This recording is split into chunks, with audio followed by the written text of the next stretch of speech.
ಅದೆಲ್ಲ ಬಿಟ್ಟು ಇವತ್ತು ಆಟೋಮಿಯಲ್ಲಿ ಯಾಕಿದ್ದೀನಿ ಅಂತಂದರೆ, ಆಟೋಮಿ ಒಂದು ಪ್ರಾಡಕ್ಟೇ ಆಗಿರ್ಬೋದು, ಒಂದು ಅದರದ್ದು ಏನು ಅಂತಂದರೆ ಒಂದು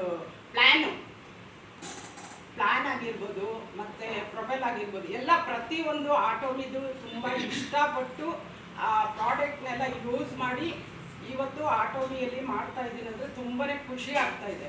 ಆಟೋಮಿಯಲ್ಲಿ ಪ್ರತಿಯೊಬ್ಬರಿಗೂ ಎಲ್ಲ ರೀತಿಯ ಅವಕಾಶಗಳು ಸಿಗುತ್ತೆ. ಬಟ್ ಆಟೋಮಿಗೆ ಯಾರಾದ್ರೂ ನಿಮಗೆ ರೆಫರ್ ಮಾಡಿದಾಗ ಅದ್ರ ಬಗ್ಗೆ ತಿಳ್ಕೊಂಡು ಅದನ್ನು ಇಷ್ಟಪಟ್ಟು ಬನ್ನಿ.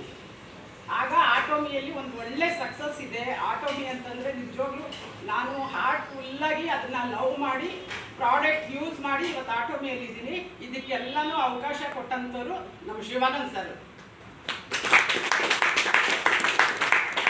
ಅವ್ರು ಫಸ್ಟು ನನಗೆ ಆಟೋಮಿ ಬಗ್ಗೆ ಹೇಳಿದಾಗ ನಾನು ಅದ್ರ ಬಗ್ಗೆ ತಲೆ ಕೆಡಿಸ್ಕೊಂಡಿಲ್ಲ. ಎಲ್ಲ ಕಂಪ್ನಿಗಳಲ್ಲೂ ಒಂದಷ್ಟು ಇವಾಗ ಇದಾವೆಲ್ಲ ಯಾವುದ್ಯಾವುದೋ ಬರುತ್ತೆ ಹೋಗುತ್ತೆ ಅಂತ ಇದ್ದೆ. ಬಟ್ ಅವರು ಪ್ರಾಡಕ್ಟ್ ಯೂಸ್ ಮಾಡೋಕ್ಕೆ ಹೇಳಿದ್ರು ನನಗೆ. ಅದರದ್ದು ಪ್ರಾಡಕ್ಟ್ ನಾನು ಯೂಸ್ ಮಾಡಿದ್ಮೇಲೆ ನನಗೆ ಅಲ್ಲಿಂದು ಪ್ರಾಬ್ಲಮ್ ಇದ್ದು ಅದು ಚೆನ್ನಾಗಾಯಿತು. ಮತ್ತೆ ಒಂದು ಸಿನಿಮಾ ರಂಗದಲ್ಲಿ ಇದಕ್ಕೆ ನಾನು ಸ್ಕಿನ್ನೂ ಪ್ರಾಬ್ಲಮ್ ಆಗಿತ್ತು, ಕಣ್ಸುತ್ತು, ಬ್ಲಾಕ್ ಇದಾಗಿತ್ತು. ಅದೆಲ್ಲನೂ ಈ ಒಂದು ಪ್ರಾಡಕ್ಟ್ನಿಂದ ತುಂಬ ಚೆನ್ನಾಗಾಗಿದೆ, ಮತ್ತು ಹೆಲ್ತ್ ಕೂಡ ಚೆನ್ನಾಗಾಗಿದೆ. ಅದಕ್ಕೆ ನಾನು ಆಟೋಮಿನ ತುಂಬ ಇಷ್ಟಪಟ್ಟು ಬೇರೆಯವ್ರಿಗೂ ರೆಫರ್ ಮಾಡಿದ್ದೀನಿ. ಸೇಲ್ಸ್ ಮಾಸ್ಟರ್ ಆಗಿದ್ದೀನಿ. ಯಾಕಂದರೆ ಡೆಲ್ಲಿದು ಇದು ಎಲ್ಲನೂ ಎಲ್ಲ ನಮ್ಮ ಗೆಳೆಯರೆಲ್ಲ ಹಂಚ್ಕೊಂಬಿಟ್ಟಿದ್ದಾರೆ. ಎಲ್ಲ ಪ್ರತಿಯೊಂದು ಹೇಳಿದ್ದಾರೆ ಡೆಲ್ಲಿಯಲ್ಲಿ ಯಾವ ಥರ ಇತ್ತು, ಏನು ಮಾಡಿದ್ರು, ಹೇಗೆ ಏನು ಅಂತ.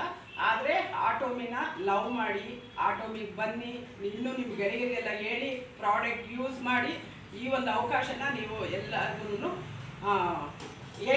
ಹೇಳ್ಬಿಟ್ಟು ಈ ಒಂದು ಇದನ್ನು ಮಿಸ್ ಮಾಡ್ಕೊಬೇಡಿ. ಯಾಕಂದರೆ ಆಟೋಮಿನ ಮಿಸ್ ಮಾಡ್ಕೊಂಡವರು ತುಂಬ ಅವ್ರ ಲೈಫಲ್ಲಿ ಎಲ್ಲನೂ ಮಿಸ್ ಮಾಡ್ಕೊಳ್ತಾರೆ.